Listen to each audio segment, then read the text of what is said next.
Sumayong adlaw kaninyong tanan. Welcome sa tong podcast karong buntaga. Nga kini mahitungod sa pagtulun-an sa kinabuhi. Karon ato ang paghisgutan ang usa ka sitwasyon nga kanunay natong masugatan.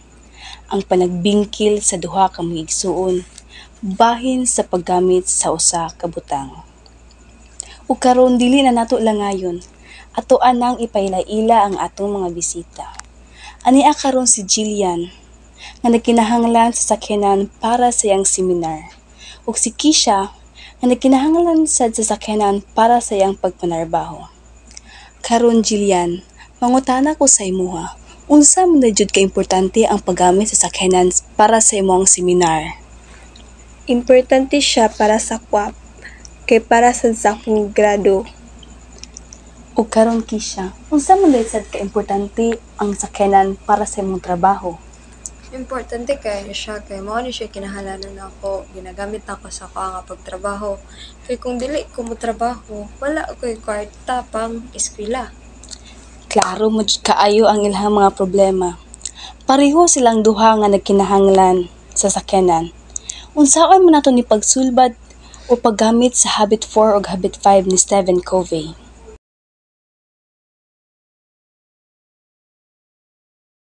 Karon Jillian, unsa imong masulti sa panginahanglan ni Kisha? Nasabtan nako ang kinahanglan niya nga sakyanan para sa iyang trabaho, pero importante mapud siya para sa kuha. Karon Kisha, nadungog man nimo ang iyang side. Unsa man jud ka importante jud ang sakyanan jud para sa imuha? Nasabtan man ako siya, pero kinahanglanon man jud siya nako sa trabaho gyud. Galibog na ko og asa ko dapita. Ngani na lang, para masolusyonan nato inyong problema, tong magamay man nga problema. Like ato na lang i-apply ang Habit 4, di ba? Ang Habit 4 is na ay win-win, lose-lose or lose-win. Kaibaw ko nga kamong duha is win.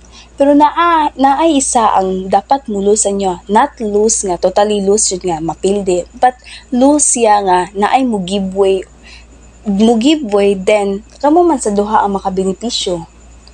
Ingani na lang, magsinabtanay lamang duha. Gamito na to ang communication is the key. Then, ang Habit 5 is, di ba, seek to understand. So, dapat naiusa sa inyo ha, nga mo pahiubos. Dapat naay isa sa inyo nga mo sabot. Akong mahatag na lang nga tambag is, ikaw na lang, Kisha, di ba, before ka mo trabaho, pahatod na lang kaniya morning, then after sa mong trabaho. Kay total, si Jillian kay free man ni siya anytime, kay dili man pod pwede overtime ang seminar. Mo na to, magsabot na lang mo nga og kinsa ang free anang buntaga or kinsa ang pwede mahatod ninyo. Ako na lang ikan nimo ang sakyanan niya, mag-commute or magsakay og jeep.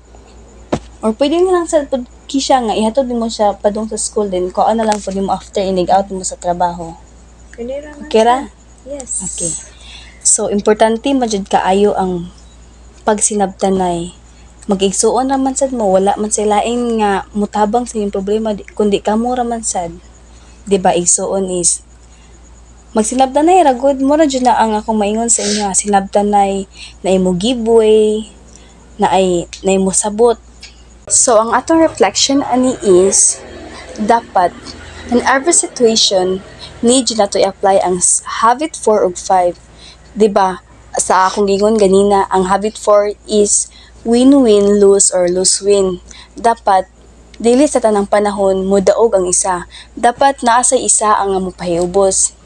Then sa Habit 5 is to seek to understand. Dapat sad nasa isa ang mapahiubos.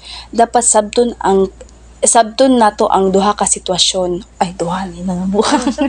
Lagi Sabton mo na ka sitwasyon og timbangon nimo. Atong kuan ra good balance lang jud.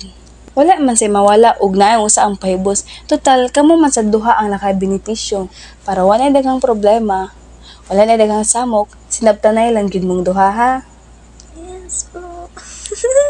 Og karon diri na nato natapos ang atoang panagsultihay. Daghang salamat sa pagpaminaw.